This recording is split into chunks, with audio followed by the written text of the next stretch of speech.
اور والدین کوشش کریں کہ اس کے عیب پہ پردہ ڈالیں۔ اگر کوئی خواجہ سرا ہے یا مخنث ہے، اسلام میں اس کے پورے حقوق ہیں؟ جو شخص مرد ہے اور عورتوں کی مشابہت کرتا ہے، اللہ کی اس پہ پھٹکار ہے، لعنت ہے۔ اور ہماری وزارت انسانی حقوق نے بھی یہ کہا ہے کہ ہم ہرگز اسلام کے خلاف جانے کا سوچ بھی نہیں سکتے۔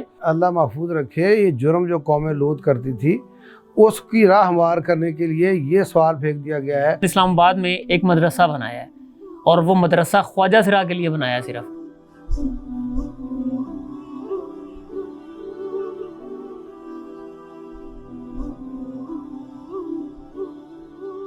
السلام علیکم ورحمۃ اللہ وبرکاتہ۔ حنظلہ عماد، آج ہمیں بات کرنی ہے ہمارے معاشرے کے ایسے طبقے کے بارے میں جس کے بارے میں عموماً بات بہت کم کی جاتی ہے۔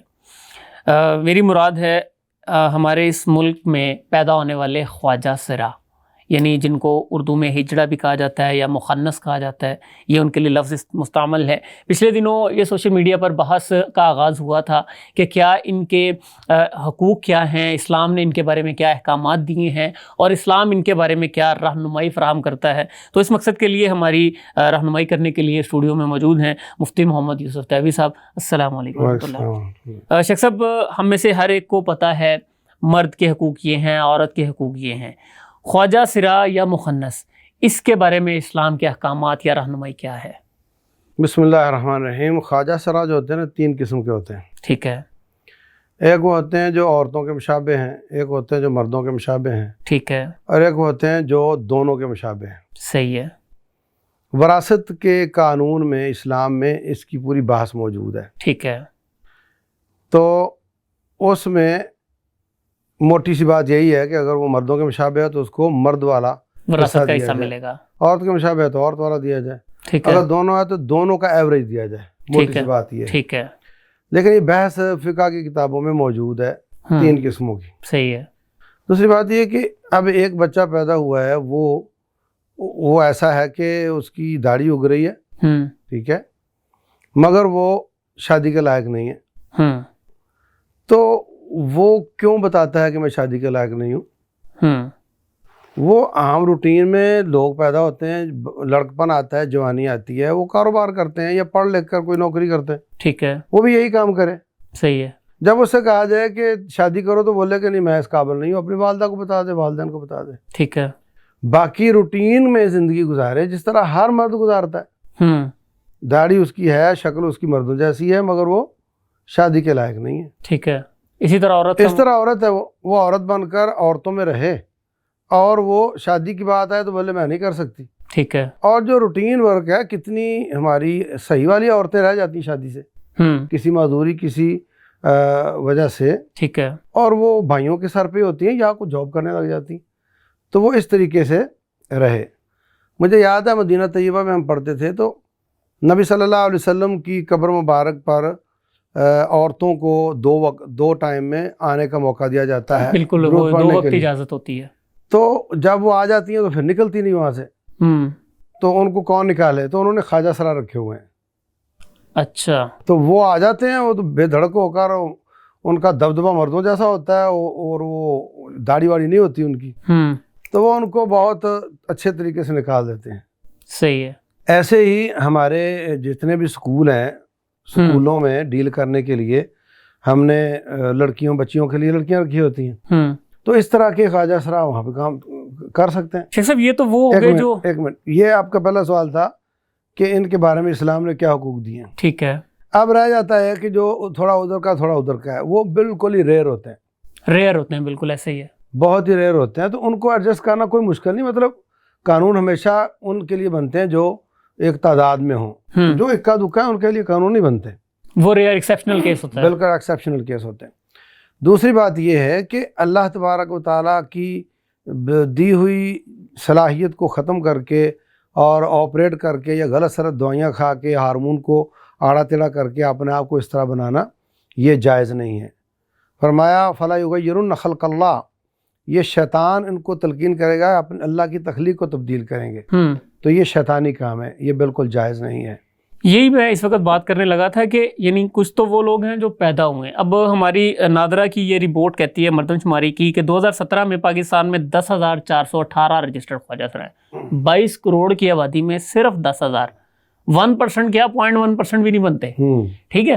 اچھا اب اتنی محدود تعداد ہے جبکہ خواجہ سرا کمیونٹی اس پہ اعتراض کرتی ہے کہ جی نہیں ہم تو بہت زیادہ ہیں اور اس طرح یہ کوئی معاملہ ہے. حالانکہ پاکستان میں یہ قانون موجود ہے کہ آپ اگر خواجہ سرا ہیں آپ جا کے نادرا میں رجسٹرڈ ہو سکتے ہیں کہ بھی میں خواجہ سرا ہوں. اور ایسی مثالیں بھی موجود ہیں، ان کے لیے سرکاری جابز بھی موجود ہیں اور ان کے لیے کیریئر کے مواقع اور یہ ساری چیزیں موجود ہیں.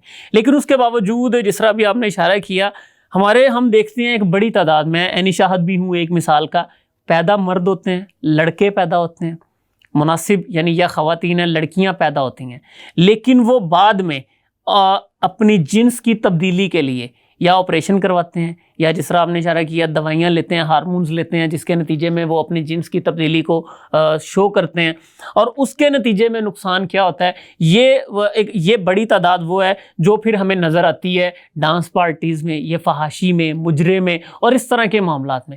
اس میں ایک تو یقیناً آپ نے بتایا کہ اسلام کی وعید ہے، ان پر حکم کیا لاگو ہوتا ہے؟ یعنی یہ تو ریاست کو چاہیے نا کہ اس کی روک تھام کے لیے کرے کچھ. نبی صلی اللہ علیہ وسلم نے فرمایا جو شخص مرد ہے اور عورتوں کی مشابہت کرتا ہے اللہ کی اس پہ پھٹکار ہے، لعنت ہے. بالکل. اور اس کے برعکس بھی اگر کوئی عورت ہے مردوں کی مشابہت کرتی ہے تو اس پہ بھی رب کی پھٹکار ہے، لعنت ہے. تو یہ بہت بڑی کبیرہ گناہ ہے، یہ جائز نہیں ہے. اور یہ سوال جو کافروں نے پھینک دیا ہے یہ مسلمانوں کے لیے نہیں ہے کہ بھی آپ اپنے آپ سے پوچھو کہ آپ کیا ہو، مطلب مرد ہو یا عورت، یا آپ کا ذہن کدھر جاتا ہے. ہاں بالکل. آپ مائل ہو مردوں کی طرف یا عورتوں کی طرف. یہ شیطان کی طرف سے سوال ہے. بالکل ایسے ہی ہے. یہ رحمان کی یا اسلام کی اس کے اور فطرت کا اس کا کوئی تقاضا نہیں ہے. اسلام میں مرد ہے تو مرد ہے، عورت ہے تو عورت ہے. تو یہ اللہ محفوظ رکھے، یہ جرم جو قوم لوط کرتی تھی اس کی راہ ہموار کرنے کے لیے یہ سوال پھینک دیا گیا ہے کہ تم اپنے آپ سے پوچھو کہ تم کس طرف مائل ہو. بالکل. یہ اس کو بڑا نام بھی دے دیا گیا ہے اب تو.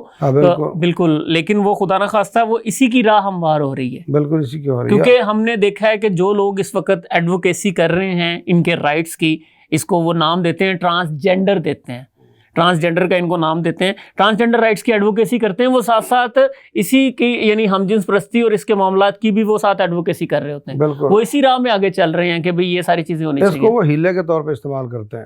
ہاں ہیلے کے طور پہ. اصل میں ادھر ہی جانا چاہ رہے ہیں. بالکل.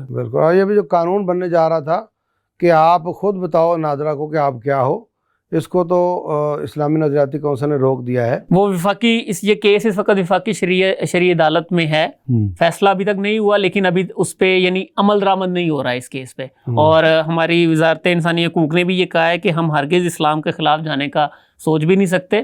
یہ افواہ اڑی تھی، ہم اپنے ناظرین کو بتاتے چلیں کہ افواہ اڑی تھی کہ یہ قانون منظور ہو گیا ہے کہ کوئی بھی مرد جا کے اپنے آپ کو عورت لکھوا سکتا ہے یا عورت جا کے مرد لکھوا سکتا ہے. اس پہ اس وقت عمل درآمد نہیں ہو رہا. نہیں افواہ نہیں، حقیقت تھی یہ تھی. اب ہمارے یہاں مسئلہ پتہ کیا ہے؟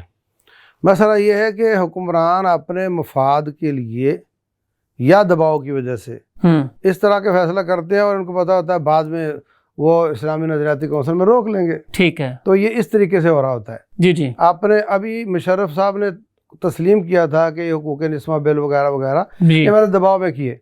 تو یہ دباؤ میں اس طرح کے فیصلے کافر کرواتے ہیں ان سے. اور بعد میں پھر بیچارے ادھر کی حیلے ادھر کے وسیلے سے اس کو روکنے کی کوشش کرتے ہیں اور ہمارے جیسے جو طالب علم ہیں وہ پھر بیچارے ڈیبیٹ کرتے رہ جاتے ہیں. اللہ ہدایت. قصہ مختصر یہ ہے کہ اگر کوئی خواجہ سرا ہے یا مخنث ہے، اسلام میں اس کے پورے حقوق ہیں، اس کے لیے پوری رہنمائی موجود ہے. البتہ ان کے لیے پھٹکار ہے جو پیدا مرد ہوتے ہیں یا عورت ہوتے ہیں لیکن اپنے جنس کی تبدیلی کے لیے کچھ بھی کرتے ہیں. اچھا اب اس میں یقیناً طور پر فحاشی کا کام یا یہ ناچ گانے کا کام بالاولیٰ سب کے لیے ہی حرام ہے، لیکن ہمارے ہاں معاشرے میں سمجھ لیا گیا ہے کہ اگر کوئی خواجہ سرا ہے یا کوئی اس طبقے سے تعلق رکھتا ہے یا بننے کی کوشش کر رہا ہے تو اس کے لیے بس یہی کام ہے. یہ بہت بڑا اس پہ کیا مطلب یہ سمجھ لیا گیا ہے کہ جو خواجہ سرا پیدا ہو وہ والدین کا اس پر کوئی حق نہیں ہوتا، وہ لے جاتے ہیں اور وہ اپنے یہ بات ہی غلط ہے بنیادی طور پر. بالکل.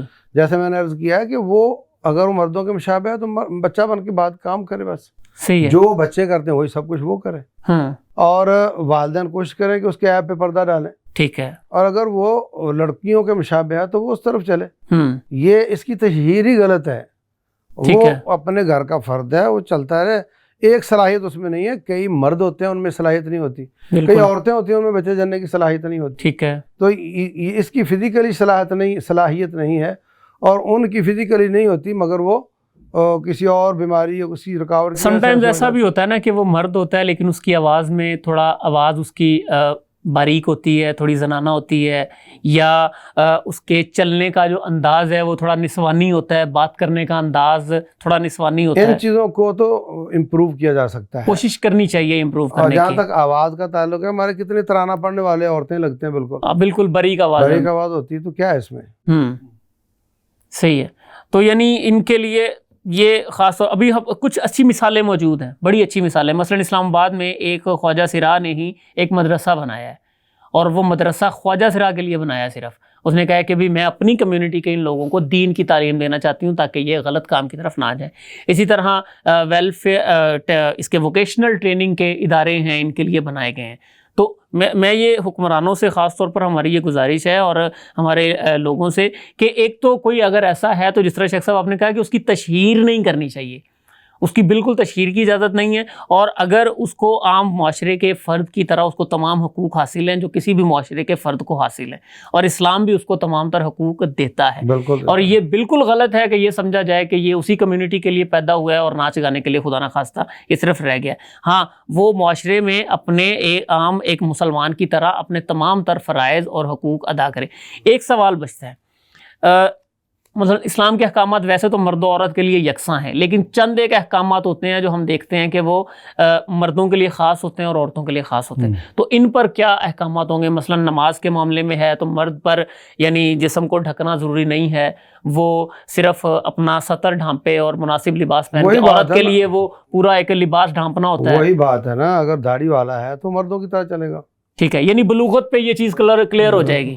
اگر جب وہ بالغ ہوتا ہے تو اس پہ پتہ لگ جائے گا کہ بھئی اس پہ کون سے نماز واجب بھی بلوغت پہ ہوگی, ظاہری بات ہے. تو اس پہ وہ پھر چیزیں جو ہے نا اس پہ کنفرم ہو جائیں گی. تو شیخ صاحب جزاک اللہ آپ کو برکت دے. تو یہ خواجہ سرا کے حوالے سے ہم نے کوشش کی تھی کہ رہنمائی اور اسلام کے جو اصول ہیں وہ آپ کے سامنے رکھیں. تو گزارش یہی ہے کہ اس طبقے کو ہرگز اس غلط کام کی طرف جانے کی بجائے ان کو اگر کہیں آپ کے قریب کوئی موجود ہے تو کوشش کریں اس کو صحیح راستے پر لے کر آئیں اور اس کو ایک معاشرے میں عام زندگی جینے کا حق ہم فراہم کریں. تو اجازت دیجیے اسی پر اپنے میزبان کو. السلام علیکم ورحمۃ اللہ وبرکاتہ.